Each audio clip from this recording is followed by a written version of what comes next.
Assalamualaikum everyone. Hope so you guys are doing very well. Alhamdulillah, I'm good. So today I'm gonna tell you how you can crack English subject. Basically English की क्या worth है MDCAT के अंदर, आप English की preparation किस तरह से करें कि आपके 18 आउट ऑफ 18 मार्क्स आ जाएं या आप अपने बेस्ट परफॉर्म कर सकें इंग्लिश सब्जेक्ट के अंदर।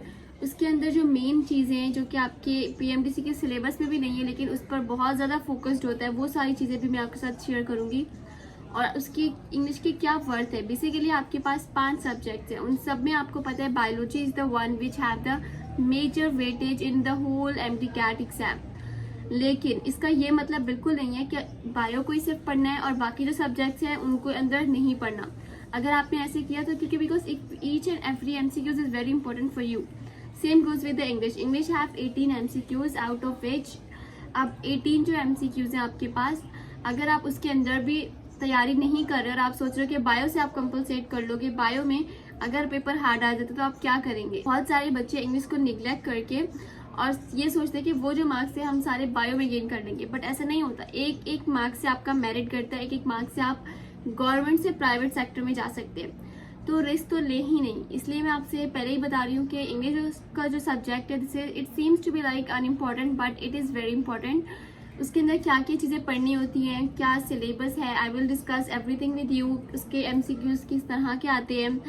सबसे पहले आपके पास जो इंग्लिश के अंदर जो एमसीक्यूज का पैटर्न होता है वो इस तरह से होता है कि आपके पास पूरी लाइंस लिखी होती है, उसके अंदर एक ऐसा वर्ड होता है जो इनकरेक्ट लिखा होता है, तो आपको वो क्या सर्कल करना होता है। अब वो वर्ड ए भी हो सकता है, बी भी हो सकता है, सी भी हो सकता है, डी भी।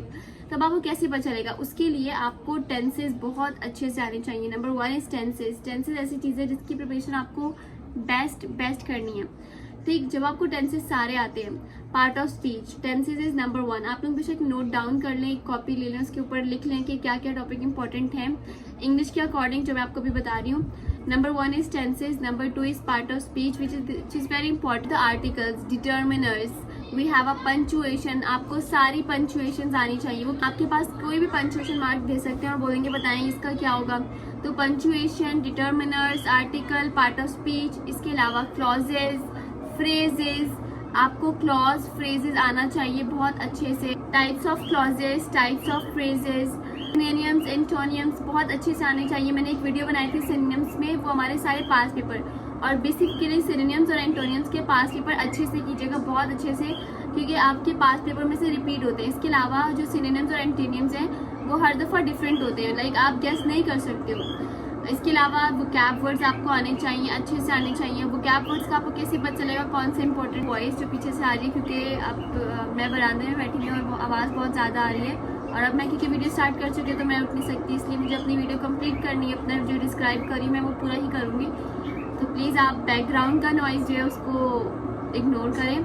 अच्छा, आर्टिकल्स आपको आने चाहिए। आर्टिकल्स पे भी वो लगा देते हैं, जैसे ए गलत है, बी गलत है, सी गलत है, क्या चीज़ सही है क्या गलत है, तो आर्टिकल्स आपके पेपर में आते हैं, तो उसको भी आपने देखना है। पार्ट ऑफ स्पीच सारे करने, नाउन्स की टाइप्स आपको आनी चाहिए। सारी चीज़ें ऐसी जो एक दफ़ा सिर्फ आपको रिवाइज करनी है, रिवाइज करने की देर है, बाकी तो चीज़ें याद हैं। इसके अलावा कंडीशनल ऐसी चीज़ें जो आप इग्नोर कर सकते हो, लेकिन मैं आपको बता रही हूँ एक एमसीक्यूज कंडीशनल से ज़रूर आता है, वो 0 कंडीशनल है। फर्स्ट आपको पूरा आना चाहिए कि कौन सी सिचुएशन में इफ़ लगाएंगे। अगर आपको कंडीशनल समझ में नहीं आ रहा तो you can ask me in the comment section, I will make a video for this. But conditional ऐसी चीज़ जो कि मैं कहती हूँ बहुत इंपॉर्टेंट है, कंडीशनल बहुत ज़्यादा इंपॉर्टेंट है, वो तो ज़रूर करके जाइएगा, पेपर में आता है। एक ना एक एमसीक्यूज कंडीशनल वर्ड ऑपोजिट आपको आने चाहिए। एपोस्ट्रॉफी, टाइप्स ऑफ एपोस्ट्रॉफी, ये सारी चीज़ें। एपोस्ट्रॉफी हो गई, कब यूज़ करना है आप एपोस्ट्रॉफी, आपको पता होना चाहिए। एपोस्ट्रॉफी और जो दूसरा एपोस्ट्रॉफी, उसकी जो टाइप्स होती हैं वो सारे क्या हैं, डिफरेंस आना चाहिए। आर्टिकल्स, डिटर्मिनर, ये सारी चीज़ें बेसिक्स हैं, बट ये ऐसी चीज़ें जो हम पढ़ चुके होते हैं देन हम भूल जाते हैं, तो ये चीज़ें आपको याद होनी चाहिए। इसके अलावा पीएमडीसी का सिलेबस देखिएगा, उसके अंदर जो चीज़ें हैं एंड सम वोकैब वर्ड्स। अब मैं वोकैब वर्ड्स अपनी तरफ से अपने बैचेस को दूंगी, बीमेट को प्रोवाइड करूंगी, बट अगर आपके पास नहीं है तो you can ask me, I can help you, I will try to help you. इसके अलावा ये कि आपको वोकैब वर्ड्स इस तरह से किया करें, आपने इंग्लिश को सब्जेक्ट, आपको पता है इंग्लिश का मेन वेटेज नहीं है, इसका ये मतलब नहीं है कि आप इसको बिल्कुल निगलेक्ट कर दें, बट इसका ये मतलब भी नहीं है कि आप सारा दिन ही इंग्लिश को पढ़ें। इंग्लिश का वेटेज कोई ना कोई तो है MCAT में, इस वजह से आप उसको थोड़ा थोड़ा तो पढ़ें। लाइक अगर आपके दिन में 24 आवर्स हैं तो 24 आवर में से एटलीस्ट 30 मिनट्स इंग्लिश के लिए ज़रूर निकालें। इंग्लिश के कोई टेंसेस पढ़ लें, कोई MCQ सॉल्व कर लें।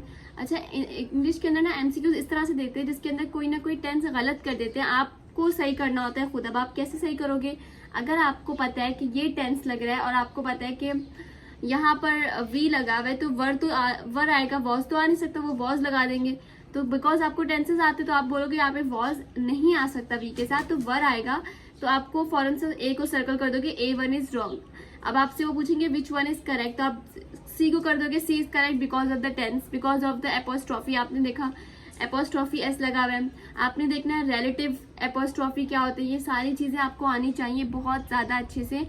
कंडीशनल ऐसी चीज़ें जो कि मैं आपको अपनी तरफ से बोल रही हूँ कि आपने बहुत अच्छे से याद करना है। कंडीशनल आपके पास आते हैं कि आपको पूछा होता है इफ डैश समथिंग एल्स, और वहाँ पर नीचे लिखा होता है has, have, been, like that करके। वो आपको लगता है टेंसेज है, बट वो टेंसेज नहीं होते, वो कंडीशनल्स होते हैं। तो आपको कंडीशनल्स अच्छे से आने चाहिए। इसके अलावा इंग्लिश के अंदर वोकैब वर्ड्स इंपॉर्टेंट होते हैं। डेली के आप लोग 10 वोकैब वर्ड्स सिर्फ पढ़ लिया करें। वोकैब वर्ड्स होते हैं डिफिकल्ट वर्ड्स, आप डिफिकल्ट वर्ड्स पढ़ें, उसके स्पेलिंग पढ़ें।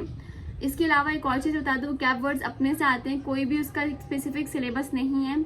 जितना आपसे हो सकता है आप पढ़ाई करें। 30 मिनट्स अपने लाइफ की इंग्लिश को दिया करें, या फिर अगर 30 मिनट ज़्यादा लगे तो 2 दिन के अंदर 30 मिनट्स दे दिया करें, या फिर एक हफ्ते में 1 घंटा पढ़ लिया करें। मतलब निगलेक्ट नहीं करें। बहुत सारे बच्चे, जबकि मैं अपनी बात करूँ अगर, तो जब मेरा फर्स्ट अटैम्प्ट था I was English was totally ignored from my side. मैंने तो ऐसे उसको इग्नोर किया था, मुझे लगा क्योंकि बायो का वेटेज ज़्यादा है, फिजिक्स, केमिस्ट्री एंड, तो मैं इन सब में कवर अप कर लेती हूँ। अच्छा, तो इंग्लिश का मुझे इतना ज़्यादा वो सीरियस होने की ज़रूरत नहीं है। और इसी चीज़ ने मुझे बहुत, एक तरह से मुझे ऐसा लगता है कि मेरे लिए ये बहुत एक मतलब डिसएडवांटेज शो हुआ था, क्योंकि मैंने सोचा कि न्यूमेरिकल्स को और इंग्लिश को जो है वो ज़्यादा वेटेज नहीं होता, तो थोड़ा सा साइड पे रखते हैं, बाकी चीज़ों पे ज़्यादा फोकस करते हैं। तो कोई भी चीज़ साइड पे नहीं रखनी है। बट जब मुझे मेरा फर्स्ट अटैम्प्ट हो गया, देन आई रियलाइज कि आई डिड रॉन्ग दिस, तो उसके बाद फिर मैंने इंग्लिश को मेन फोकस रखा था, इंग्लिश पर भी फोकस रखा था। एंड इवन आप उसकी बुकलेट सॉल्व करें, ज़्यादा से ज़्यादा बुकलेट सॉल्व करें। So this is all about how you can cover the English. English की जो टॉपिक्स है वो मैं आपको लिख के बता दूंगी in the end of the video as well, ताकि आपको पता हो, और उन सबको आप लोग लिख लीजिएगा और वो सब कवर ज़रूर कीजिएगा। इसके अलावा आपको इंग्लिश कहाँ से करनी, कोई भी बुकलेट उठा लें, उधर से सॉल्व करना से बैठ जाएँ, और पास पेपर ज़रूर सॉल्व कीजिएगा इंग्लिश के। आपको आइडिया होगा कि किस तरह से क्वेश्चन आते हैं। अब वो जो 18 जो कि आपको सिर्फ मार्क्स लग रहे हैं ना, they are gonna decide your marks, they are gonna decide your merit, कि either to be in the private or either to be in the government. So this is all about how you can cover the English. Allah Hafiz, take care.